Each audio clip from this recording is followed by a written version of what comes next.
কেইদিন লাগিব কৰোঁতে এইটো? পানীটো যোৱা নাছিল ছাৰ, সেইকাৰণে অলপ লাহে লাহে সেইকাৰণে আমি ছাৰ হেৰি কৰা নাই, পানীটো অলপ এটা বস্তু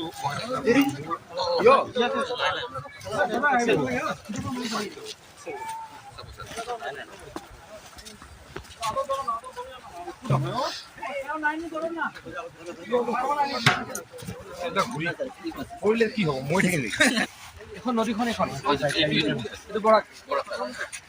এইটোত মোৰ এটা ছাবমিশ্যন আছে হা। এইটো যে আপোনালোকে কৰিছে এইটো ফিনিচিং কি কৰিব অলপ? ছাৰ ওপৰলৈ উঠাম ছাৰ, এই চাৰিটামানকৈ উঠাই ছাৰ চাইডটো অলপমান অলপ দি দিম ছাৰ, এতিয়া মানে ঠেলি নিব নোৱাৰে ছাৰ, নহ'লে ঠেলি নিব। আপোনালোকে বুজা নাই তাত যদি তাত দুটা টিউব লগাই দিয়ে ছাৰ। মই ছাৰ আপুনি যেতিয়া কৈছিলে ছাৰ টিউব আমি আনিছিলোঁ ছাৰ। নহয় এইটোত নালাগে, হয় ছাৰ। নহয় ইয়াত ছাৰ বালি নাপায় ছাৰ, টিউব বালি ক'ৰ পৰা আনিব লাগিব, নহ'লে এইটো আকৌ উৰাই দিব। যিকেইটা মথাউৰি ভাঙিছিলে সেই গোটেইকেইটাৰে কাম সম্পূৰ্ণ হৈ গ'ল আৰু এবাৰ দ্বিতীয়বাৰৰ কাৰণে চাব আহিছোঁ আৰু অলপ কাম কৰিব লাগিব, কাৰণ ব্ৰিজ কেইটাত যাতে আকৌ ব্ৰিজ নহয় তাৰ কাৰণে যাৱতীয় নিৰ্দেশনা দিছোঁ আৰু গোটেইকেইটাই চাম। 3খন ডিষ্ট্ৰিক্টৰে গোটেইকেইটা য'ত ব্ৰিজ হৈছিল, মই আকৌ কৈছোঁ গোটেইকেইটা ব্ৰিজ ফিল আপ হৈ গ'ল আৰু এই মুহূৰ্তত অ'পেন ব্ৰিজ নাই, কিন্তু যিকেইটা ব্ৰিজ আমি ফিল আপ কৰিলোঁ সেইকেইটা আৰু অলপ ষ্ট্ৰং কৰিব লাগে।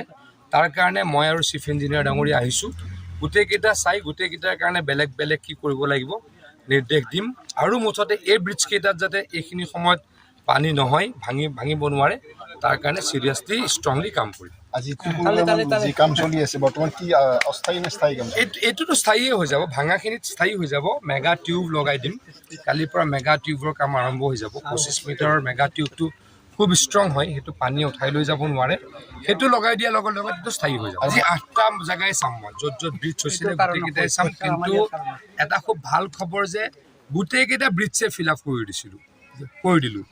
আগতে এনেকুৱা এটা পৰিৱেশ আছিল, এটা ব্ৰিজ যদি ক'ৰবাত হৈছে 1 বছৰলৈ ফিল আপ কৰিব লাগিছিল, কেতিয়াবা 1 বছৰতো নহৈছিল, এইটো অসমৰ ৰাইজে জানেই।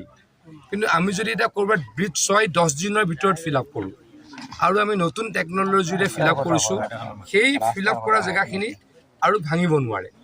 আমি জিঅ' মেগা টিউব পেলাম, তাতে আমি বালি মাটি ভৰাম, তাতে 25 মিটাৰ, সেইটো বহুত বেছি ওজন হয়, সেইটো পানী উঠাই লৈ যাব নোৱাৰে। আমরা টুকরগ্রাম সাতচাপড়া টুকরগ্রামের নদীবাঙ্গনের যে একদম স্পট, আর এই স্পট সংলগ্ন যে গ্রাম টুকরগ্রাম, এই টুকরগ্রামের বাসিন্দার সঙ্গে আমরা এখন কাকরাপাড় পার্ট 1-এর বাসিন্দা, আর আমরা সবাই আজকে এই সমবেত হয়েছি।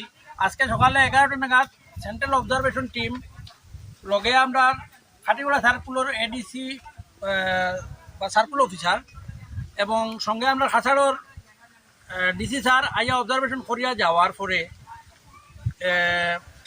3টা থেকে 3:30 নাগাদ আমরা মাননীয় জলসম্পদ মন্ত্রী আসামর পীযূষ হাজারিকা স্যার আইয়া আমরা এই বাঙ্গনটা পরিদর্শন করিয়া গেছেন।